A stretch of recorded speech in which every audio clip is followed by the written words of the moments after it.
Okey,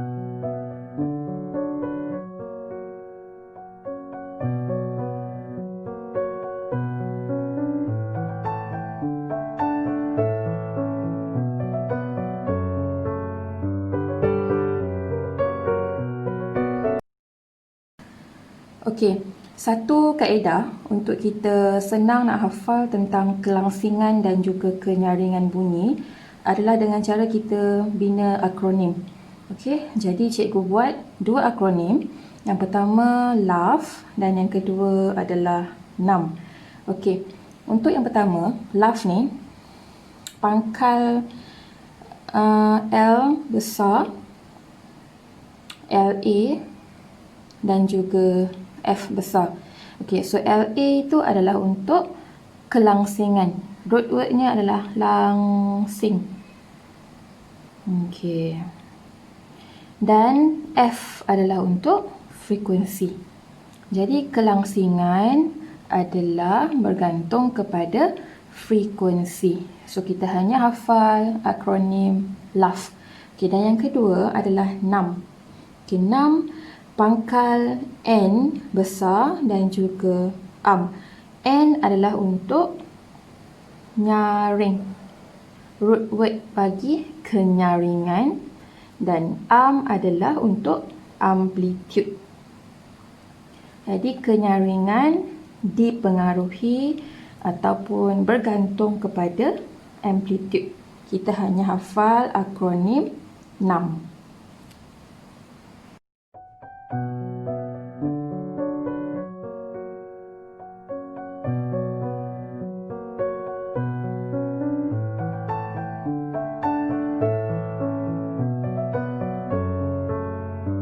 Jika kita nak mengkaji kesan amplitude ke atas kenyaringan dan kesan frekuensi ke atas kelangsingan bunyi, kita boleh guna OSK, iaitu osiloskop sinar katod.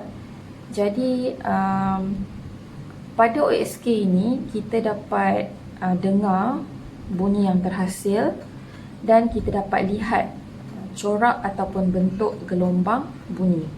Okey, bunyi yang terhasil tu kita dapat dengar sama ada ia lebih nyaring ataupun kurang nyaring. Okey, kalau nyaring itu lebih nyaring, kita dengar lebih kuat.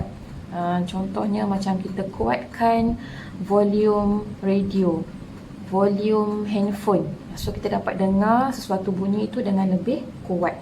Okey, kalau langsing, lebih langsing ini kita dengar lebih tajam. Bunyinya lebih tajam. Itu yang lebih langsing. Okey, jadinya untuk pada skrin OSK, dia akan terpapar bentuk ataupun corak gelombang bunyi. Okey, pada sebelah kiri ni kita dapat lihat satu corak gelombang bunyi. Okey, jadinya kita nampak lekuk yang terhasil pada grid, kita panggil grid. Okey, awak tengok yang bahagian atas ni, okey, puncaknya, dan yang ke bawah, lekukan ke bawah. Okey, satu puncak dan satu lekuk, ini kita panggil satu gelombang lengkap. Okey, jadi ada satu dan ada yang kedua. Bermakna ada dua gelombang lengkap. Jadi daripada gambar rajah ini, kita perlu tahu dua perkara, iaitu yang pertama adalah amplitude. Okey, jarak dari dasar ke puncak. So jaraknya melibatkan dua kotak. So kita andaikan satu kotak ini adalah bersaiz 1 cm darab 1 cm. Jadi amplitude-nya adalah 2 cm. Okey, kemudian yang kedua, jarak dari puncak ke puncak ataupun jarak dari lekukan yang bawah ke lekukan bawah yang kedua. So jaraknya 1, 2, 3, 4. melibatkan 4 kotak, so 4 cm. Okey, jarak dari puncak ke puncak itu adalah jarak gelombang. Okey, jadi kita andaikan bahawa gambar yang pertama ini mempunyai bunyi yang kurang nyaring dan kurang langsing. Okey, jadi bagaimana kita nak kenal pasti ataupun kita nak lukis corak gelombang bunyi yang mempunyai ataupun menghasilkan bunyi yang lebih nyaring. So ini gambar kedua, ini gambar yang telah saya lukis untuk gelombang bunyi yang lebih nyaring. So ingat balik, nyaring bergantung kepada amplitude. Akronim yang kita bina sebelum ini adalah 6. Jadinya untuk kenyaringan, untuk menghasilkan bunyi yang lebih nyaring, kita hanya ubah pada amplitude, ubah pada nilai amplitude. Frekuensi kita jangan kacau. Frekuensi perlu ditetapkan. Amplitude yang mana?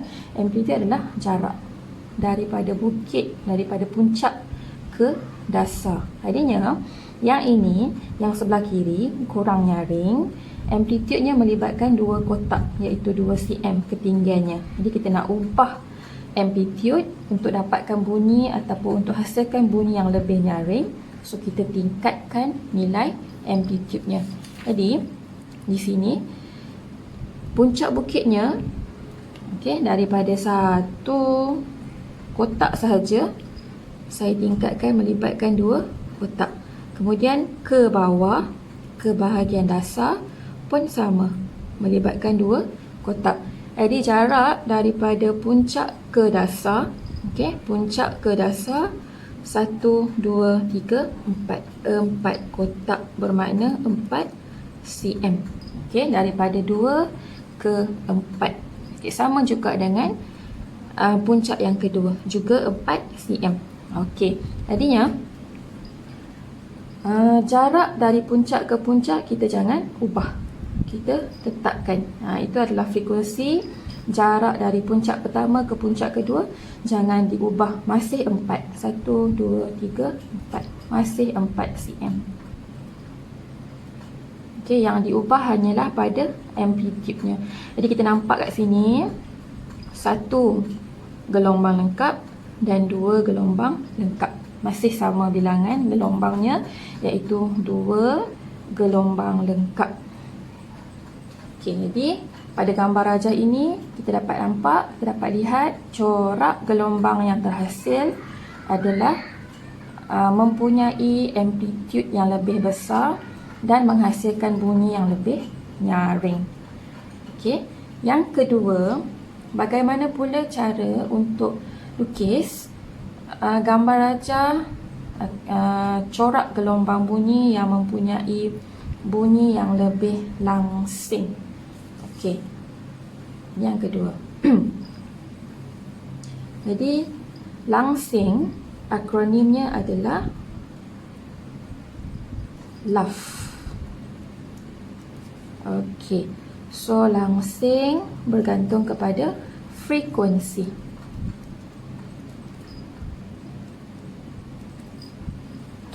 Jadi kita hanya ubah pada nilai frekuensi.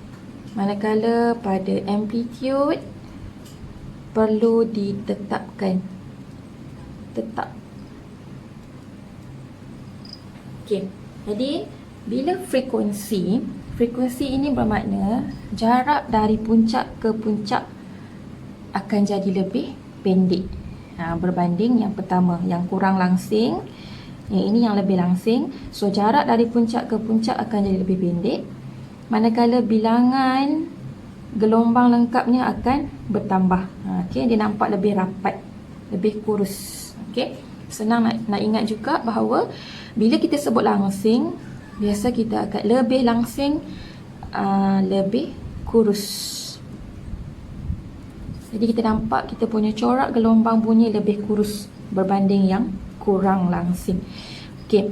Jadi daripada ini kita punya jarak dari puncak ke puncak adalah 4. So yang gambar kedua ini daripada puncak pertama ke puncak kedua jaraknya lebih kurang. Ini separuh kotak, ini penuh kotak, ini separuh kotak. So lebih kurang 2 cm. Ini pun sama. 2 cm, 2 cm. Okey. Jadi jarak dari puncak ke puncak dikurangkan manakala bilangan gelombang lengkap bertambah. Ada 1, 2, 3 dan 4. 4 gelombang lengkap berbanding yang ini ada 2 gelombang lengkap. Kemudian kalau kita perhatikan amplitude-nya tetap. Kita jangan ubah. Okey, masih 2. Masih 2. Sama dengan gambar yang pertama. Okey.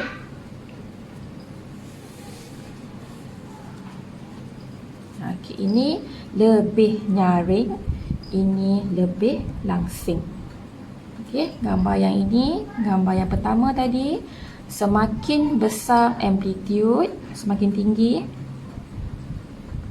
semakin nyaring bunyi yang dihasilkan. Manakala gambar yang kedua, semakin tinggi frekuensi, okey, jaraknya makin rapat, semakin tinggi kelangsingan bunyi yang dihasilkan.